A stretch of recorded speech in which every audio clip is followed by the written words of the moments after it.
Okay buddies, आज से हम शुरू करने जा रहे हैं classroom of the elite anime series को, क्योंकि इस वाले एनिमे की रिक्वेस्ट हमें बहुत ज्यादा मिली थी। एंड ये वाला एनिमे तुम्हें बहुत ज्यादा पसंद आने वाला है, क्योंकि इसका हर एक कैरेक्टर अपने में ही कमाल का है। तो शुरुआत करते हैं इसके एपिसोड 1 से, जिसका नाम है व्हाट इज इविल। एनिमे की स्टार्टिंग होती है एक क्वेश्चन से, और वो क्वेश्चन ये है, क्या सारे ह्यूमन एक जैसे हैं? आज के टाइम पर सभी लोग इक्वालिटी की बात करते हैं। एक बार की बात है, एक महान आदमी ने कहा था कि भगवान किसी को ऊंचा या नीचा नहीं बनाते हैं। बर्थ के टाइम पे सभी के सभी ह्यूमंस एक जैसे होते हैं, लेकिन जैसी उनकी उम्र बढ़ती जाती है उनके बीच में गैप्स आने लगते हैं। इसी के साथ ये कोड खत्म होता है और फिर हमारे मेन प्रोटैगनिस्ट को दिखाया जाता है, जिसका नाम है क्योटागा आयानोकोची। आयानोकोची एक बस के अंदर होता है और उसी बस के अंदर एक और लड़की होती है जो कि दूसरे लड़कों को कह रही होती है कि इस सीट को खाली कर दो, ये बूढ़े लोगों की सीट है। उस लड़की की बात पे वो लड़का रिप्लाई देते हुए कहता है कि मैं जानता हूँ कि ये सीनियर लोगों की सीट है, लेकिन यहाँ पर ऐसा कहीं लिखा नहीं है कि मैं जवान हूँ तो मैं इस सीट को छोड़ दूँ। मैं ये बात जानता हूँ कि मैं जवान हूँ, लेकिन खड़े होने में ज्यादा स्टेमिना खर्च होता है, और मैं ऐसा करूँ भी क्यों? मेरा क्या फायदा इसमें? मुझे क्या मिल रहा है? लड़की इस बात पर रिप्लाई देते हुए कहती है कि ये करके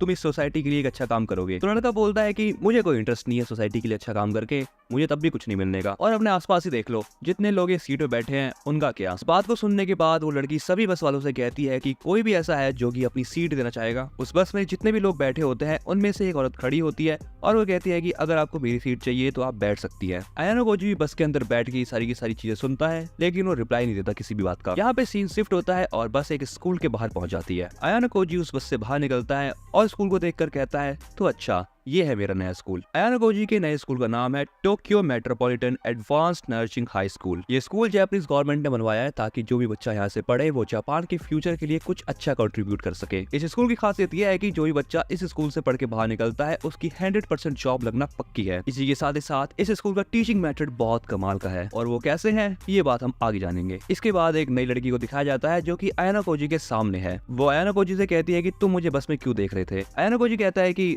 ओ, उसके लिए सॉरी, मुझे लगता है कि तुम भी इंटरेस्टेड नहीं थी बिल्कुल मेरी तरह सीट देने में। मुझे लगता है कि तुम्हें भी इन सब बातों से फर्क नहीं पड़ता। इस बात पर वो लड़की रिप्लाई देते हुए कहती है कि मुझे अपनी तरह मत समझो, वो मेरी मर्जी थी कि मैंने अपनी सीट नहीं दी। ये बात कहते ही वो लड़की वहां से चली जाती है। अगला सीन होता है स्कूल के ऑडिटोरियम का, जहाँ पर स्कूल काउंसिल प्रेसिडेंट ओरिकिता मानाबू सबको ग्रीटिंग्स दे रहा होता है। वो सभी नए स्टूडेंट से कहता है कि तुम्हारा सीनियर होने के नाते मैं तुमसे कुछ बातें करना चाहता हूँ और तुमको ग्रीटिंग्स देना चाहता हूँ। जैसे कि तुम सभी जानते हो कि हमारा स्कूल हर एक चीज में परफेक्ट है, चाहे वो एम्प्लॉयमेंट रेट हो या कॉलेज एंट्री रेट, और ये सारी की सारी चीजें हमारे स्कूल ने बहुत ज्यादा हार्ड वर्क से गेन करी है। यहाँ पर सभी ग्रेजुएटिंग स्टूडेंट के साथ साथ मैं रिक्वेस्ट करता हूँ नए स्टूडेंट को कि वो भी इतनी ज्यादा मेहनत करे। इसके बाद आयानोकोची को दिखाया जाता है वो उसी लड़की के साथ है जिससे वो थोड़ी देर पहले मिला था। उसको देखकर आयानोकोची अपने आप को कहता है कि अच्छा तो हम दोनों एक ही क्लास में हैं। इसके बाद उनके क्लास का सीन दिखाया जाता है जहाँ पर बहुत सारे बच्चे आपस में बात कर रहे होते हैं। वो सब आपस में बात कर रहे होते हैं कि तुम्हें किस टाइप की मांगा देखना पसंद है। तो इस पे आंसर आते हैं कि किसी को सोचो मांगा पसंद है, किसी को मिस्ट्री और किसी को रोमांस। और इसी के बीच आयानोकोची को भी दिखाया जाता है जो कि एक कोने में शांत बैठा है, और आयानोकोची के बगल में वही लड़की बैठी होती है जो कि उससे पहले मिली थी। इसके बाद क्लास के एक दूसरे लड़के को दिखाया जाता है जो कि सबसे कहता है कि मुझे ऐसा लगता है कि हमको अपने आप को इंट्रोड्यूस करना चाहिए क्लास के सामने। इससे फायदा ये होगा कि हम एक दूसरे को बहुत अच्छे से जान पाएंगे, और वैसे भी अभी टीचर के आने में टाइम है, तो चलो फिर शुरू करते हैं। उस लड़के की इस बात से सारे के सारे स्टूडेंट तैयार हो जाते हैं। एंड इसके बाद वो लड़का सबसे पहले खुद को इंट्रोड्यूस करते हुए उसका नाम बताता है। उसका नाम है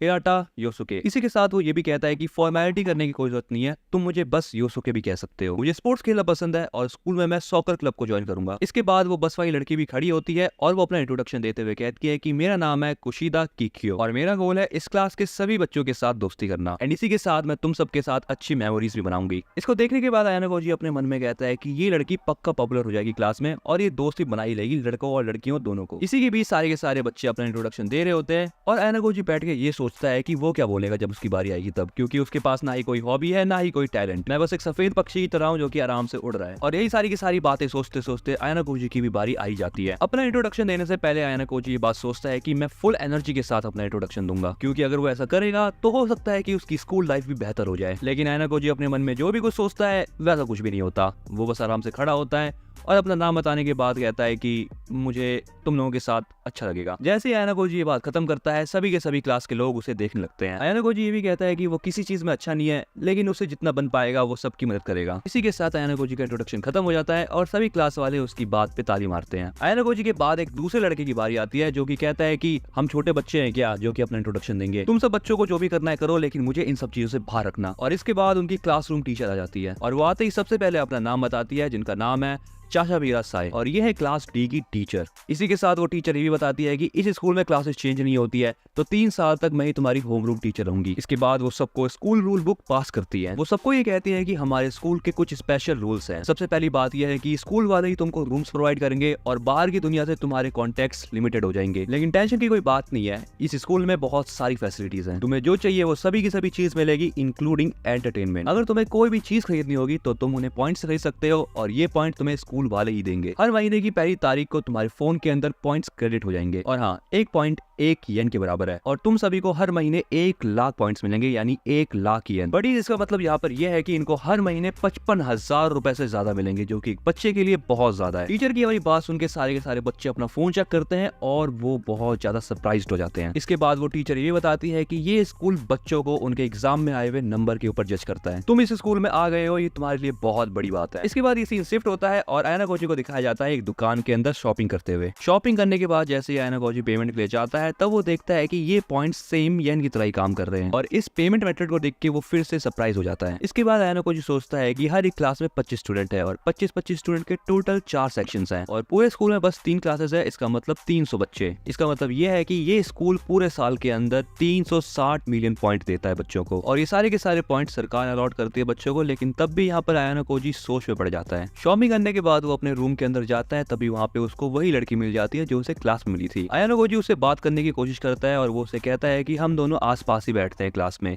तो हम दोनों को एक दूसरे का इंट्रोडक्शन ले लेना चाहिए। आयना कोजी की इस बात पे वो लड़की कहती है कि अगर मैं तुम्हें अपना नाम ना बताऊं तो। इस पे आयना कोजी कहता है कि तब ये बहुत अजीब बात होगी कि हम एक दूसरे के आसपास बैठे हैं और 3 साल तक हमें एक दूसरे के नाम ही नहीं पता। आयना कोजी की ये बात सुन के वो लड़की अपना नाम बताती है। उसका नाम है सुजुने होरिकिता। आयना कोजी जैसे ही सुजुने का लास्ट नेम सुनता है वो उससे कहता है कि क्या तुम प्रेसिडेंट से रिलेटेड हो, क्योंकि प्रेसिडेंट का नाम भी मानाबू होरिकिता है। आयना कोजी की ये बात सुन के होरिकिता उसे इग्नोर करती है और अपनी शॉपिंग में वापस लग जाती है। होरिकिता को सस्ता सामान खरीदते हुए देखकर आयना कोजी कहता है कि तुम्हें महंगे सामान खरीदने चाहिए, लेकिन होरिकिता सिंपली उसको मना कर देती है। उन दोनों की बातें चली रही होती है लेकिन उनकी नजर तभी फ्री सामान के ऊपर जाती है। आयना कोजी उस सामान को देखकर कहता है कि शायद ये सामान उन बच्चों के लिए होगा जो कि अपने पॉइंट समय आने से पहले ही खर्च कर चुके हैं। इस बात पर होरिकिता कहती है कि कोई ऐसा कैसे हो सकता है कि जो इतने सारे पैसे खर्च कर दे। वो दोनों आपस में बात कर ही रहे होते हैं लेकिन तभी उन्हें बाहर से लड़ाई करने की आवाज आती है, जिसके बाद हमें दिखाया जाता है कि उन्हीं के क्लास का एक लड़का सूडो अपने से सीनियर बच्चों से लड़ रहा है। यहाँ पर सूडो की बहस हो रही होती है अपने से सीनियर बच्चों के साथ। वो सीनियर बच्चे सूडो से ज्यादा बात नहीं करते लेकिन जाते जाते वो सूडो को ये कहते हैं कि कुछ दिनों बाद ही तुम्हें इस स्कूल की डार्क साइड पता चलने वाली है। आयना कोजी तभी बाहर निकलता है और वो सीनियर की सभी बातें सुन लेता है और वो सोच में पड़ जाता है कि ये सीनियर आखिर कहना क्या चाहते हैं। तभी वहाँ पर सूडो अपने पास में पड़े हुए एक डस्टबिन को देखता है और उसको लात मार के गिरा देता है और वो वहाँ से जा रहा होता है, लेकिन उसके पीछे आयना कोजी भी खड़ा होता है जो कि सब कुछ देख रहा था। आयना कोजी ये बात नोटिस करता है कि उसके ऊपर बहुत सारे सर्विलांस कैमरा है जो कि उसके ऊपर नजर रखे हुए हैं एंड तभी वो उस डस्टबिन को उठा के वापस सही कर देता है। इसके बाद 2-4 दिन बाद का सीन दिखाया जाता है जहाँ पर आयना कोजी बैठ के सोच रहा होता है कि मैंने अभी तक कोई भी दोस्त नहीं बनाया और ये उसको देखकर कहती है कि मुझे तुम्हारे ऊपर दया आ रही है। तभी आयना कोजी कहता है कि तुम भी बिल्कुल मेरी तरह हो, तुम्हारे पास भी कौन से दोस्त हैं। और ये रिप्लाई देके कहती है कि देखो ऐसा नहीं है कि मैं दोस्त नहीं बना सकती, मैं बस उन्हें बनाना नहीं चाहती। ये बात सुनने के बाद आयना कोजी वहां से उठकर कैफेटेरिया जाने लगता है लेकिन क्लास से बाहर निकलते ही उसको कुशिदा दिखती है। कुशिदा आयना कोजी से कहती है कि मुझे होरिकिता से दोस्ती करनी है तो तुम क्या मेरी मदद कर सकते हो, क्योंकि जब कुशिदा ने होरिकिता से उसका नंबर मांगा तो होरिकिता ने साफ मना कर दिया। कुशिदा की ये बात सुनकर आयना कोजी भी कहता है कि वो मेरी भी कोई खास दोस्त नहीं है, वो ऐसी ही है बस। लेकिन कुशिदा आयना कोजी की एक बात नहीं सुनती और कहती है कि प्लीज मेरी दोस्ती करवा दो उससे। इसके बाद हमें क्लास का सीन दिखाया जाता है जहाँ पर मिस साहब बच्चों को पढ़ा रही होती है लेकिन किसी भी बच्चे का ध्यान उनके ऊपर नहीं होता क्योंकि वहाँ पर आधे बच्चे फोन चला रहे हैं या फिर मांगा पढ़ रहे हैं। और जैसे ही क्लास की बेल बजती है मिस साहब पढ़ाकर वहां से चली जाती है। क्लास खत्म होने के बाद होरिकिता आयना कोजी से कहती है कि इन स्कूल वालों ने बहुत ज्यादा छूट दे रखी है अपने बच्चों को। क्लास के अंदर कोई बच्चा मैम की बातों के ऊपर ध्यान नहीं दे रहा था लेकिन तब भी मैम ने उन्हें कुछ नहीं कहा। होरिकिता की इस बात को सुनने के बाद आयना कोजी कहता है कि हो सकता है कि ये कोई रूल हो। खैर अब जो भी हो, क्या तुम मेरे साथ बड़े वाले मॉल में चलना चाहोगी। आयना कोजी की ये बात सुनने के बाद होरिकिता उसे थोड़ी देर के लिए घूरती है लेकिन फिर तैयार हो जाती है। आयना कोजी रीजन देते हुए कहता है कि वहाँ पर 24 घंटे बस लड़कियां ही होती है और मुझे बड़ा अजीब लगता है उनके बीच में, इसलिए अगर तुम मेरे साथ चलोगी तो ये सही रहेगा। ये दोनों कैफे के अंदर जैसी एंट्री करते हैं तभी वहाँ पर से 2 लड़कियां उठ के जा रही होती है। खाली सीट को देखकर आयना कोजी होरिकिता के साथ उसी सीट पर बैठ जाता है। आयना कोजी मजाक में होरिकिता से कहता है कि हम दोनों एक साथ है तो हो सकता है कि कोई हमें कपल समझ ले। आयना कोजी की इस बात को सुनने के बाद होरिकिता उसे फिर से घूरती है